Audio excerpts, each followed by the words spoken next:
15 years on from the release of McFly's first studio record, let's rank their discography in today's Ruubez Reviews. Hey you, how's it going? My name is Ruby Price and I am a very big fan of noughties pop rock band McFly. As you might have noticed from my YouTube URL and these. As I said in the introduction, it has been approximately 15 years since the release of the first studio record, Room on the Third Floor, and to mark that occasion I thought it would be a good idea to rank their 5 studio albums.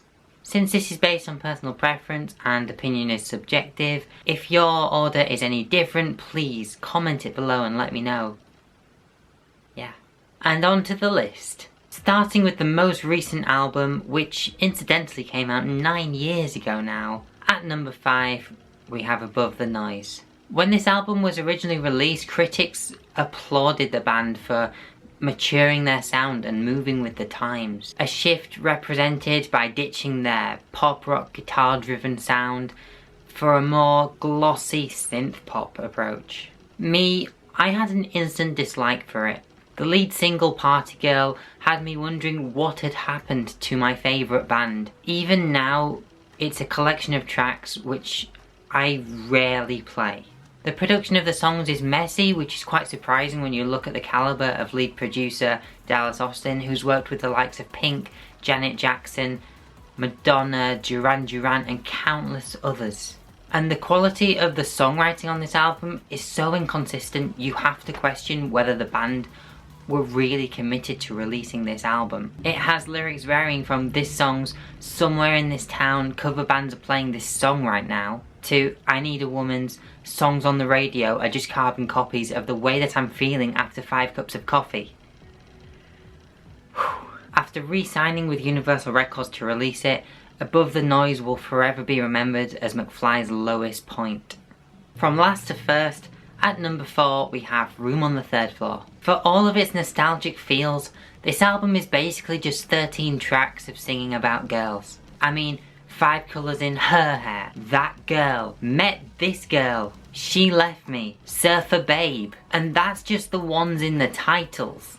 With clear influence from Beach Boys and the Beatles, Room on the Third Floor is a mix of fast-paced surf rock with slow blues numbers, outlined with slick guitar solos and big sing-along choruses. Note the Hey Jude-esque na-na-nas of title track Room on the Third Floor. What this album does best is unfortunately what McFly were constantly criticised for. It made perfect listening material for young girls as a by-the-numbers pop album after Busted had come along and whipped up a frenzy for it. At the end of the day, I can't knock it for being a fun album that set up McFly for what was to come. Marking the start of the top 3 is third album, Motion in the Ocean. What I like most about this album is that all the tracks feel different and the album is very versatile. You've got the straight-up pop rock songs of Stargirl and Friday Night, the mellow songwriter-like songs of Bubble Wrap and Walk in the Sun, and then you've got the most perfect McFly song. In fact, potentially one of the most perfect songs in existence. Sorry's Not Good Enough. Not only that, but the tracks on here feel like a band who have said, right, we established that we can have a serious approach to music on our last record. On this one, let's just have a good time. And that's exactly what McFly have done with Motion in the Ocean. It's got the energy of a rock record, the melodies of a pop record, and all the hallmarks of a band stepping into their element to be at the top of their game. Where do I even begin to discuss Wonderland? Following on from the success of their debut album, Wonderland was McFly proving that they are a band to be worth taking notice of. From the full orchestra that features on parts 1 and 2 of She Falls Asleep, to the prominence of real instruments across the album, this assembly of tracks shines on as the most impressive record in McFly's discography. With the massive choruses of Ultraviolet and Too Close for Comfort, the songwriting of Wonderland is very much at its peak, and the songs don't feel cheated by the overall lack of guitar solos that were significantly present on the last album. A record that I wish had made it to vinyl. Wonderland is an impressive entry at number 2 on this list. And taking the top spot is an album most people only remember because they received a free copy of it in the mail on Sunday. Radioactive is the McFly album I like the most because having split from their previous record label, it signifies the freedom that they had available to create something that they themselves wanted to create. What is most noticeable about the record is that as far as the instrumentation is concerned, it's very much stripped down to primarily just guitars, bass, drums and keys. You know, almost as if it was designed to be played live.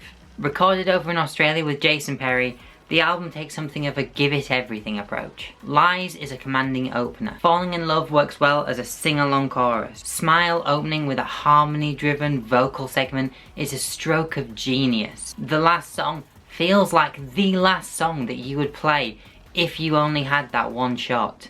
And my favourite of the album, Point of View, provides a great contrast between the piano-led verses and the loud, emotional choruses.